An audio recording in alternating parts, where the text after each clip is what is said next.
నమస్తే.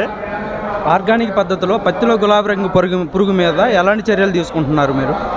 ఈరోజు పత్తిలో గులాబీ రంగు పురుగు కోసం రైతులు అత్యధిక పెద్ద మొత్తం ఖర్చు పెట్టాల్సిన పరిస్థితి మనం చూస్తూనే ఉన్నాము.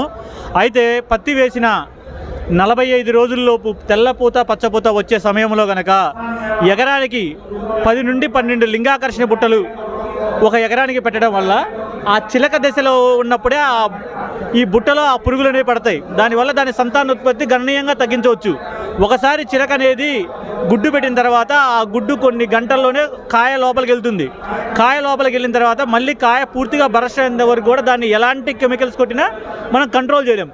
కాబట్టి ఎప్పుడైనా సరే పత్తిలో గులాబీ రంగు పురుగు కంట్రోల్ చేయాలి అంటే పురుగు వచ్చినాక ఖరీదైన మందులు కొట్టడం కంటే పంట వేసిన 15 రోజుల నుంచి వేప నూనె కానుగ నూనె కలిపి ఎకరానికి 1 లీటర్ చొప్పున ప్రతి 15 రోజులకు ఒకసారి స్ప్రే చేసుకుంటూ ఎకరానికి 10 నుంచి 15 లింగాకర్షణ బుట్టలు కనుక పెట్టుకోగలిగితే 90% మనం ఈ పత్తిలో గులాబీ రంగు పురుగును అనేది కంట్రోల్ చేయొచ్చు. అయితే పత్తి రైతు ఏం చేస్తారంటే ముందు సస్యరక్షణ అనేది మర్చిపోతాడు. గులాబీ రంగు పురుగు వచ్చి ఆల్రెడీ డ్యామేజ్ చేసి కన్నులు పగిలిన తర్వాత అనేక రకాల స్టీమ్కు సంబంధించిన మందులు కానివ్వండి, కెమికల్స్ భారీ కెమికల్స్ కానీ యూజ్ చేస్తుంటారు. అప్పటికే డ్యామేజ్ జరిగి ఉంటుంది. ఏదైనా రోగం రాకముందు రికవరీ చేయడం ఈజీ.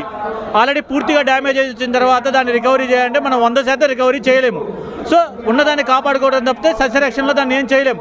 ముందుగా కనుక ఈ లింగాకర్షణ బుట్టలు పెట్టుకుంటూ వేప నూనె కానుగ నూనె వాడుతూ ఉంటే ఆటోమేటిక్గా 90% పత్తిలో గులాబీ రంగు పురుగుని కంట్రోల్ చేయొచ్చు.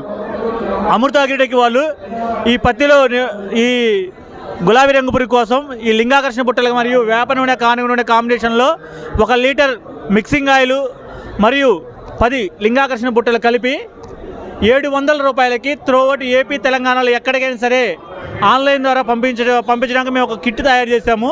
సో ఈ అవకాశాన్ని ప్రతి ఒక్క రైతు కూడా వినియోగించుకొని ఏపీ తెలంగాణలో ఎక్కడికైనా సరే పత్తిలో గులాబీ రంగు పురుగును అరికట్టడానికి ఈ లింగాకర్షణ బుట్టలు మరియు ఈ మిక్సింగ్ ఆయిల్ని తీసుకోగలని రైతులకి కోరుచున్నాను. ధన్యవాదాలు. థ్యాంక్ యూ అండి.